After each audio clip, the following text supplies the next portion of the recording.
E a gente tem muito prazer de apresentar, porque a gente tem aqui ao meu lado, o professor Miguel Colef, que é um grande especialista na obra de Saramago. Talvez seja a voz do português de Portugal que a gente tem nessas jornadas, e por isso a importância dessa fala dentro dos nossos trabalhos nas primeiras jornadas, descobrindo culturas em língua portuguesa, essa fala tão importante que vem de Portugal. Então, o Dr. Miguel Colef é doutor em Letras Modernas, professor titular regular de Literaturas em Língua Portuguesa da Faculdade de Línguas da Universidade Nacional de Córdoba, diretor honorário da Cátedra Livre José Saramago da Universidade Católica de Córdoba, ex-decano da Faculdade de Filosofia e Humanidades da Universidade de Córdoba e ex-secretário de pós-graduação da Faculdade de Línguas da Universidade Nacional de Córdoba. Investigador categoria 2, editor das séries Apuntes Saramagianos, de la colección Puño y Letra, de la EDUCC, no sé cómo se dice la sigla, EDUC, como la de la PUC en São Paulo, que va por el número 7. É coautor do Dicionário de Personagens Saramagianos, publicado pela mesma editora e pela Fundação Santillana. É autor de numerosos papers, publicações em revistas especializadas e na atualidade, trabalha com formação de pós-graduação com temas ligados à literatura lusófona. Como eu disse, estamos aqui diante de um grande especialista de José Saramago. Vamos escutá-lo. Boa tarde para todos. Em primeiro lugar, eu agradeço a meus colegas, Richard, Mariana, porque na verdade eles são pessoas trabalhadoras, verdadeiros líderes da nossa faculdade, e esse evento, que já são três vezes que aconteceu, ajuda muito para a gente se conhecer, para compartilhar e, sobretudo, também para difundir. Aqui, como a Mariana falou, eu trabalho há 10 anos com a obra do José Saramago. Primeiro trabalhei na Universidade Católica de Córdoba. A partir deste ano, eu sou já professor full-time desta faculdade e continuo radicando meus trabalhos aqui. Dirijo uma equipe de trabalho e venho publicando essa série que se chamou Apuntes Saramagianos. Bom, eu gostei do que a Mariana falou, que é a presença de Portugal nas nossas jornadas. Então, eu gostaria de conversar um pouco, assim de maneira geral, sobre a obra de José Saramago. A ver, quem conhece José Saramago? Quem pode falar alguma questão sobre José Saramago? É o único prêmio Nobel da língua portuguesa, e além de ser o único prêmio Nobel da língua portuguesa, a importância dele é que é um dos pensadores mais importantes do século XX. Eu acho que esses dois elementos, vejam que coisa interessante também, hein? O único prêmio Nobel da língua portuguesa é uma das pessoas, um dos pensadores mais importantes do século XX. O José Saramago foi uma pessoa que teve uma ativa participação social, ele acompanhou grandes processos históricos, sempre que acontecia alguma questão, a queda das Torres Gêmeas, as guerras, a manifestação de Chiapas, ele sempre esteve presente com sua voz. Portanto, a morte de José Saramago se transformou numa verdadeira ausência, porque essa voz não encontrou um substituto ainda. Bom, o trabalho que eu vou apresentar aqui neste momento é um trabalho que eu fiz, um livro que na verdade eu escrevi e que acabei de escrever agora no mês de novembro.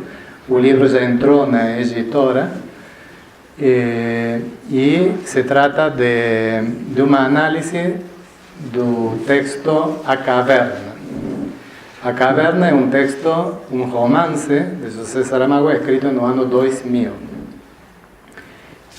Na verdade, ele escreveu quase 20 romances, portanto é difícil identificar. Mas, na verdade, se a gente considera um período de produção, poderíamos pensar que em 1995 ele muda a maneira de escrever.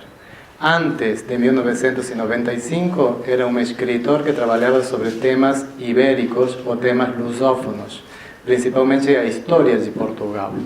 A partir de 1995, com um texto que se chama Ensaio sobre a Cegueira, ele transforma essa maneira de escrever e começa a criar ficções alegóricas. Ficções alegóricas que falam sobre problemas da condição humana, problemas de todo mundo. E por que são ficções alegóricas? São ficções alegóricas porque é difícil situar o texto num contexto determinado. Ou seja, desaparecem todas as referências ostensivas nos textos. Não temos uma localização física. Por exemplo, nos textos da primeira época, por exemplo, tem um texto que se chama História do Cerco de Lisboa. É claro que está ambientado na cidade de Lisboa. Tá? O Memorial do Convento está ambientado na cidade de Mafra, em Portugal. Mas, por exemplo, Ensaio sobre a Cegueira é um texto que não tem uma localização. Pode ser em qualquer lugar do mundo. A partir de 1995 acontece isso com a obra do escritor. E A Caverna, escrito 5 anos depois, continua nessa mesma linha. Bom, eu contava que estava escrevendo esse livro que acabei de escrever. Quando eu comecei a escrever, na verdade a ideia desse livro vem de muito tempo, né?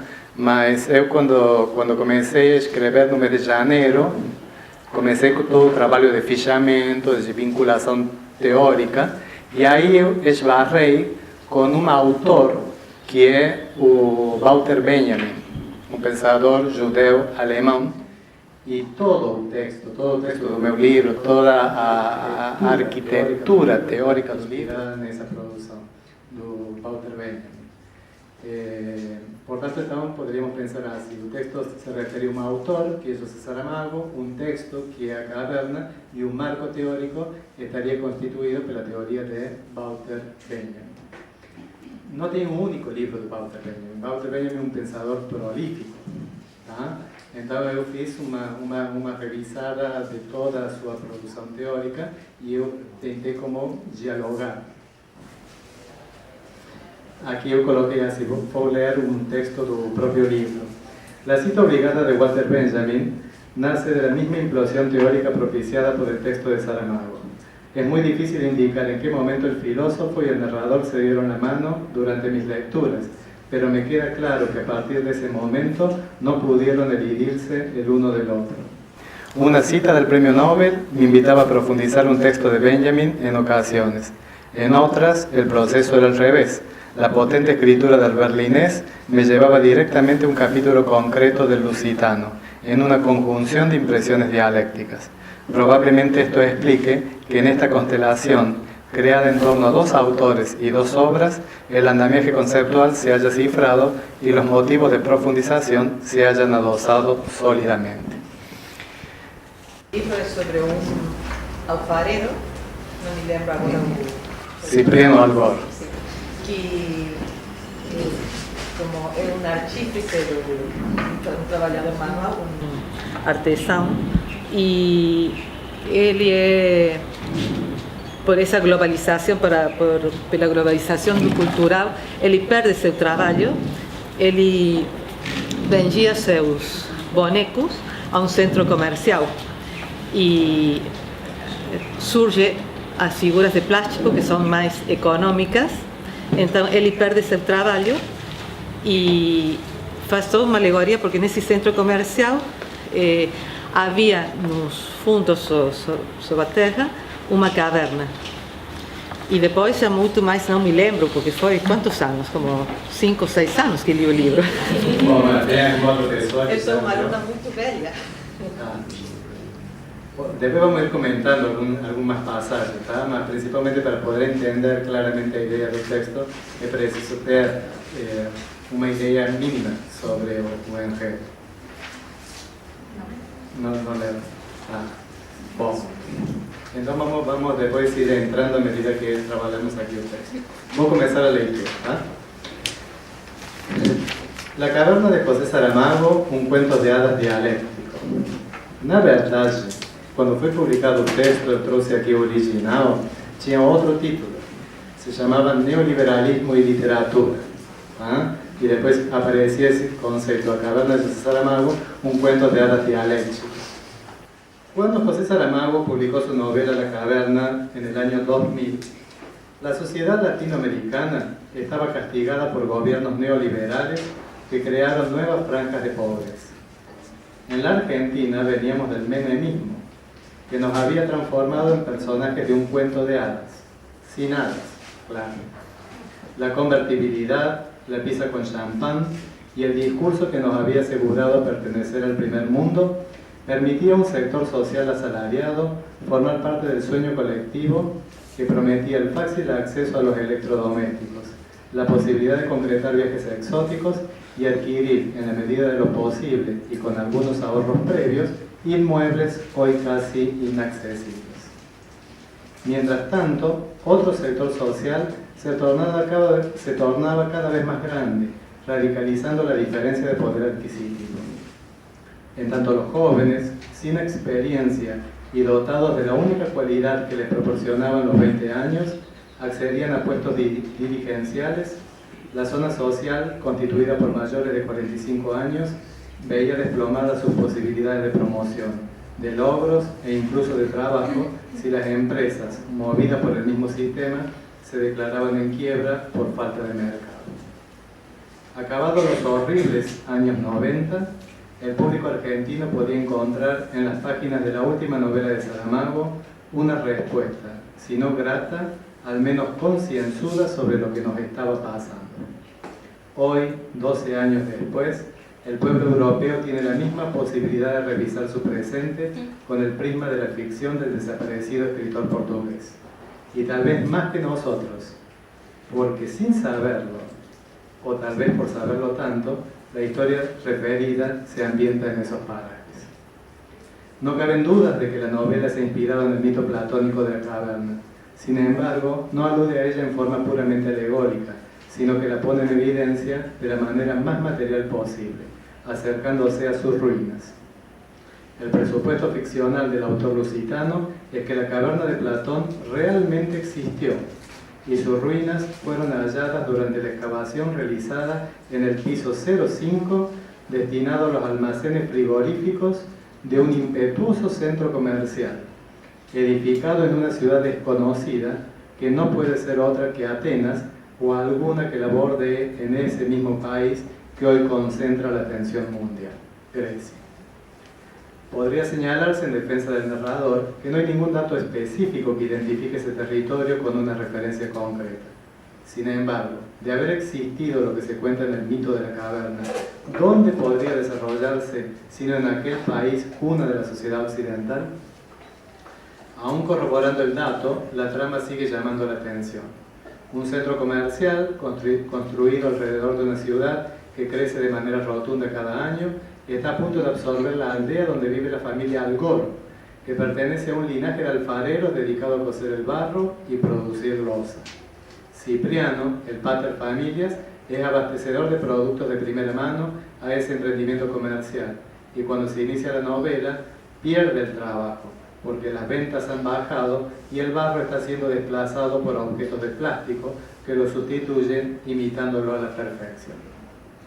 La magnificencia del centro comercial es una clara representación del neoliberalismo y sus paredes espejadas.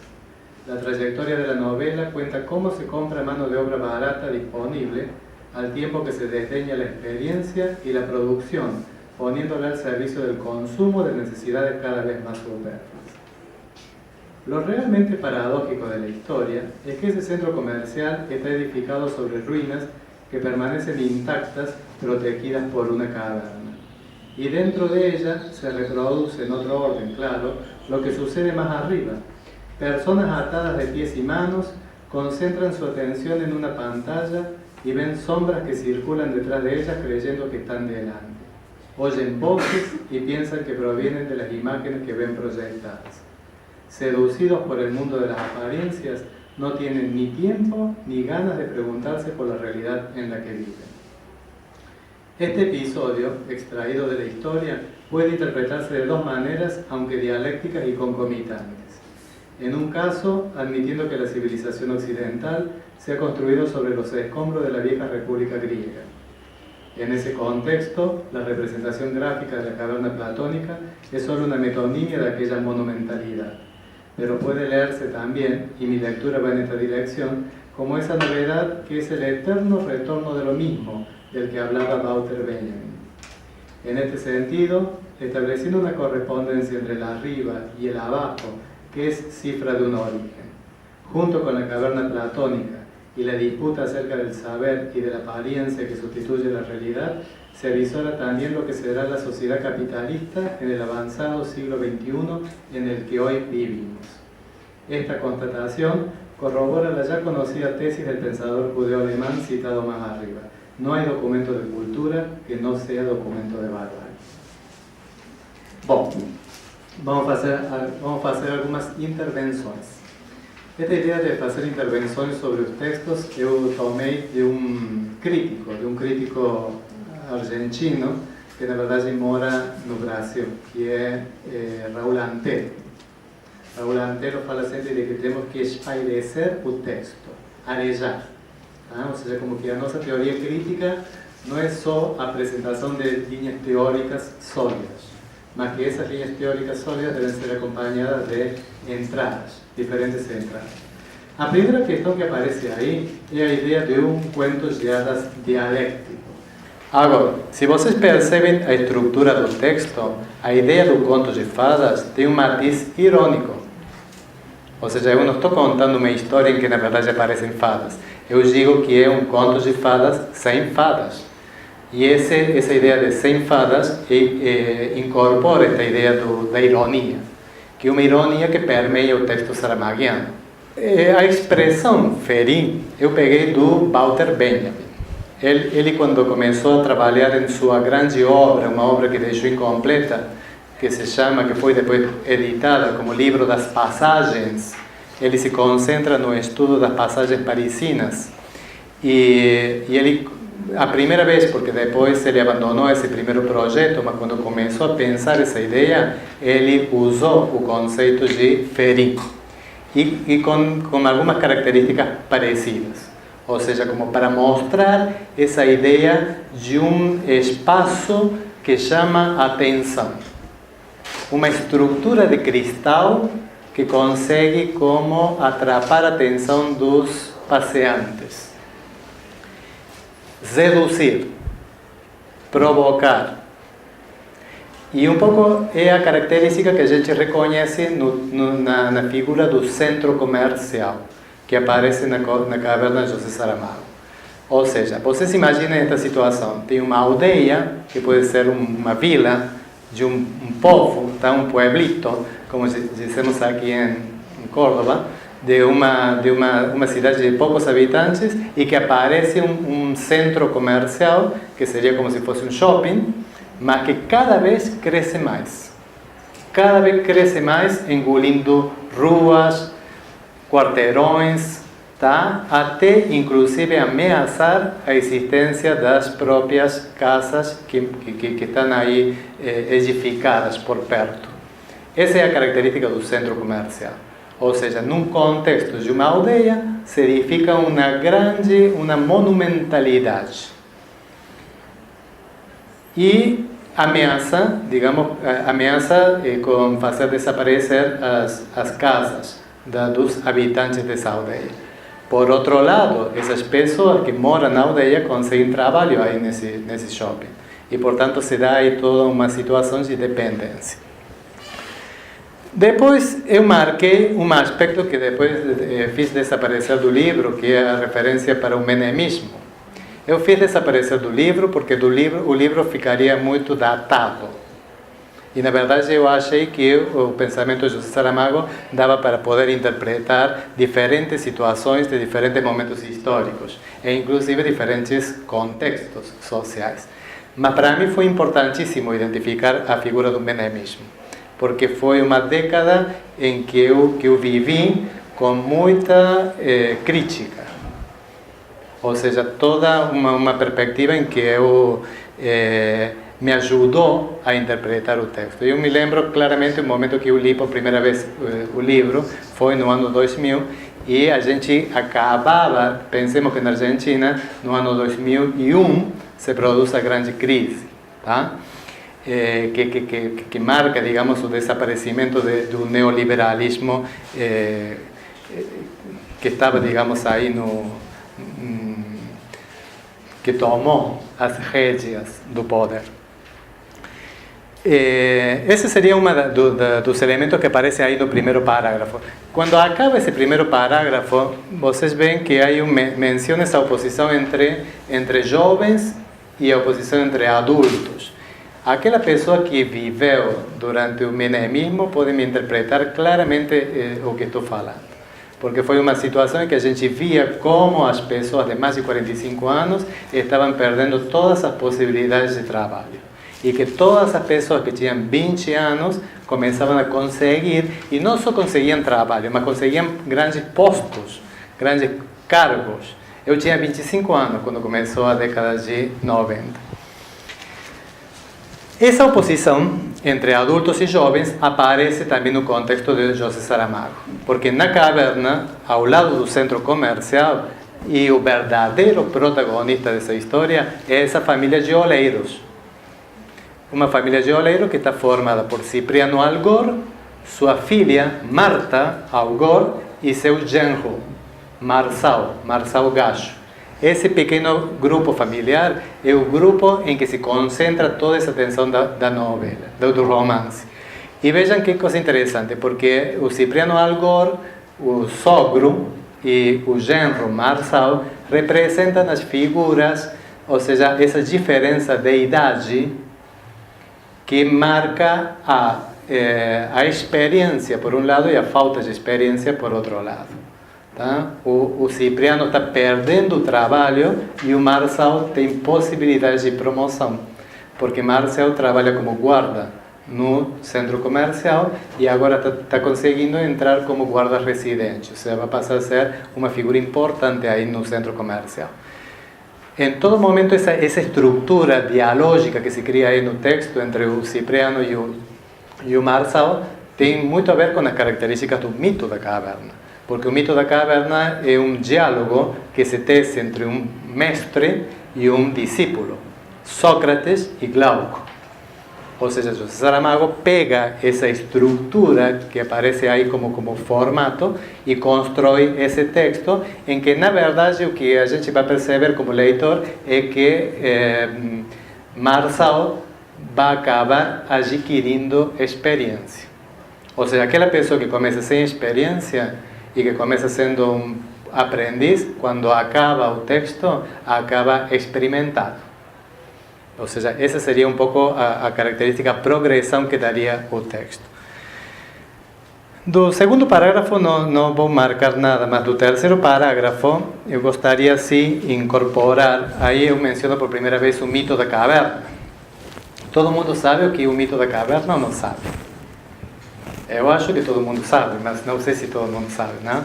É um diálogo em que se dá uma situação entre Sócrates e Glauco, que é o discípulo, e o Sócrates tenta mostrar para Glauco como o caminho da ascensão da alma, para poder atingir o mundo das ideias, o mundo das ideias platônicas. Portanto, nesse processo, que é um processo de aprendizado, por isso que o mito da caverna, de alguma maneira, inspira uma situação pedagógica, ele vai atravessando diferentes momentos de compreensão até adquirir a verdade, que aparece aí no final. Então, o que pede o Sócrates para Glauco é que ele imagine uma situação de uma caverna platônica em que tem pessoas, uma caverna assim com todas as características de uma cova, uma gruta, em que tem pessoas que estão sentadas olhando para a parede e que estão imobilizadas desde que eram crianças, como se estivessem atadas, tá? Eles não podem nem virar a cabeça, mas não podem virar a cabeça e não podem saber o que está a pessoa do lado, não podem olhar para o lado, não? E a vista está concentrada na frente, nessa parede da frente, e nessa parede da frente se apresentam imagens. Essas imagens são imagens que são aparências, porque na verdade provêm de pessoas que estão passando por detrás e que estão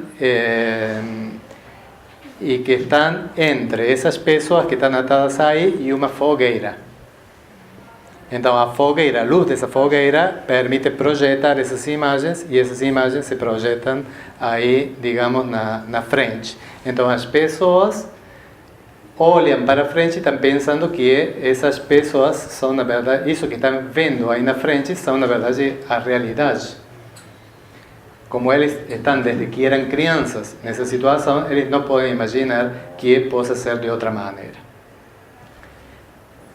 O texto tentaria depois, ou seja, Sócrates, através do seu ensino, vai mostrar que uma dessas pessoas pode depois conseguir sair dessa situação, sair fora e então reconhecer uma outra realidade diferente daquela que está projetada aí na tela. Essa seria a característica do mito da caverna. O mito, todos os mitos, trabalham com um elemento motor que dinamiza a estrutura do mito, e é a alegoria. A alegoria é uma estrutura bisêmica, uma estrutura com dois significados, tá? Ou seja, tem um elemento que explica uma outra questão. Quando Sócrates usa o conceito, quando explica o mito da caverna para Glauco, não está pretendendo que Glauco imagine uma caverna pensando se na verdade essa caverna existiu ou não existiu na verdade. O que está pensando é que essa caverna deveria funcionar como uma ponte para poder entender uma outra dimensão. O processo, por exemplo, de purificação da alma, para poder conseguir atingir a esse mundo das ideias. Portanto, sempre que se fala de mito, aparece vinculada a ideia de alegoria. E a alegoria é uma estrutura de duplo significado. É uma estrutura de correspondência. Uma das palavras que poderia explicar a ideia de alegoria é a palavra analogia. E a analogia ou alegoria é uma das características chaves das fábulas. Tá? Ou seja, quando você conta uma fábula para uma criança, está pretendendo que essa pessoa, essa criança, reconheça um valor ou algum outro elemento, mas está contando uma história de animais. Tá? Está contando como se fosse uma história de animais para poder conseguir um aprendizado. Então, vou retomar um pouco esta ideia. No caben dudas de que la novela se ha inspirado en el mito platónico de la caverna. Sin embargo, no alude a ella en forma puramente alegórica, sino que la pone en evidencia de la manera más material posible, acercándose a sus ruinas. El presupuesto ficcional del autor lusitano es que la caverna de Platón realmente existió y sus ruinas fueron halladas durante la excavación realizada en el piso 05, destinado a los almacenes frigoríficos de un impetuoso centro comercial, edificado en una ciudad desconocida, etc. Hay un dos elementos curiosos da ficção de Saramago. Saramago não recupera a ideia de alegoria da caverna como uma estrutura discursiva. Ele usa o conceito como se fosse uma estrutura material. Ele coloca a caverna de Platão no interior mesmo do texto. Ou seja, nesse centro comercial que está gerando, que está colocado aí no centro, no meio da aldeia,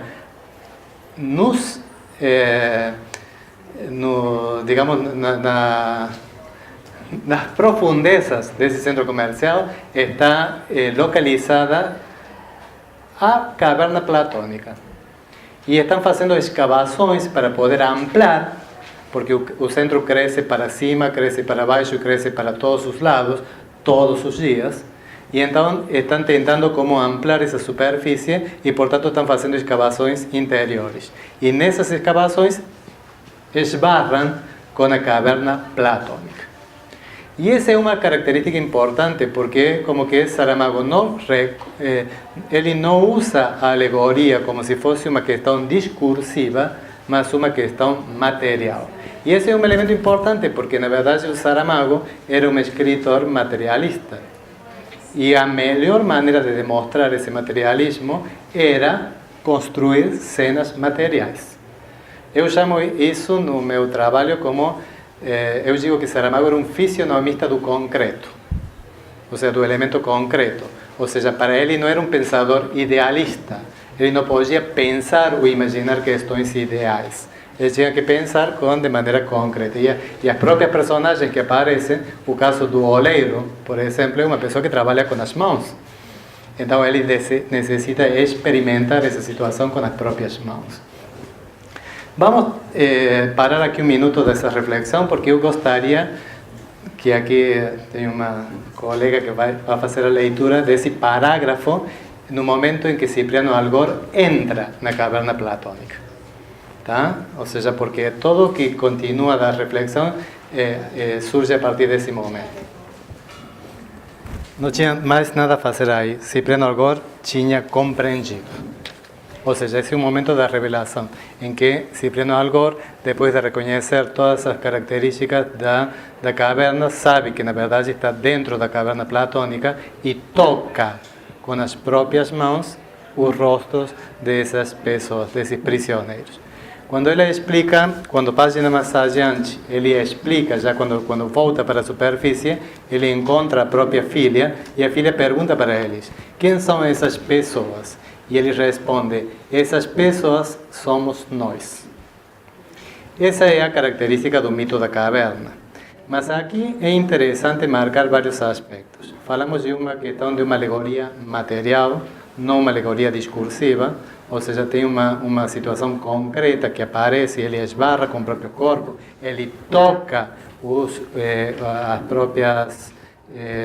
esses próprios cadáveres, porque na verdade é difícil entender o que ele vê, porque são como corpos petrificados, tá? Não são claramente cadáveres, mas também não são. Ou seja, pensemos a quantidade de tempo que essas pessoas estão aí, mas elas conservam todas as características. Ainda não começaram a arruinar-se, tá? Ou seja, portanto, não se transformaram em ruínas. E essa expressão, essas pessoas somos nós, esse ponto que aparece aí, é um ponto em que vincula o centro comercial que está lá em cima com a caverna que está embaixo. Esse seria o verdadeiro ponto. É claro que aí é importante fazer um trabalho importante com a questão da alegoria, porque essa imagem dessas pessoas atadas, essas pessoas que estão imobilizadas lá embaixo, estariam como representando essa situação que está acontecendo lá em cima. Pessoas que acreditam viver num mundo que na verdade não é absolutamente real.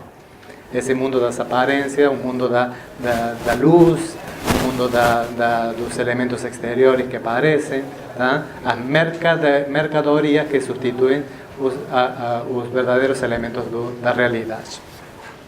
Por isso eu digo aí, depois, no parágrafo 5, la magnificencia del centro comercial es una clara representación del neoliberalismo y sus paredes espejadas. Pero puede leerse también, y mi lectura va en esta dirección, como esa novedad que es el eterno retorno de lo mismo del que hablaba Walter Benjamin.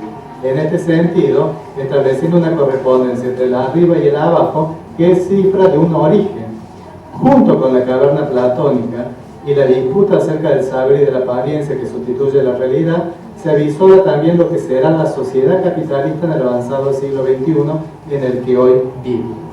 O sea, o que Saramago estaba tentando mostrar con esa caverna colocada ahí en el interior de esa gruta, es mostrar que ya ahí, en esa caverna platónica, ya estaba construido el capitalismo que ya después se marcar, digamos, un proceso de evolución.